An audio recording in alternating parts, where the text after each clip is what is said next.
Замолницата е да помогне во долгогодишниот проблем и неговото решавање. Секако тоа е во координација со Македонската православна црква.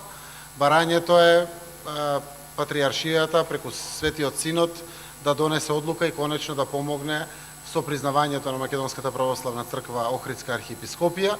Секако веруваме дека патриаршијата тоа ќе го направи во консултација со другите помесни цркви, како што е редот, и апсолутно кога се обраќаат црквите према патриаршијата, се обраќаат и со политички аспект, и затоа дополнително на тоа писмо кое што Светиот Синод на Македонската православна црква Охридска архиепископија го направи, јас испратив писмо за барање за поддршка, да Светиот Синод го разгледа ова прашање и помогне во неговото решавање.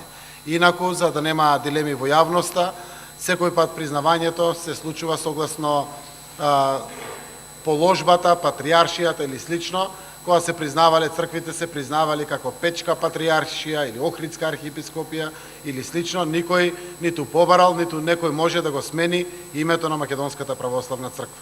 Секако не е тема на дилема или на дебата името на Македонската православна црква. Прашањето е помош околу конечно решавање на црковниот спор кој што постои буквално од самостојноста на Македонија, односно од возобновувањето на Охридската архиепископија во Република Македонија.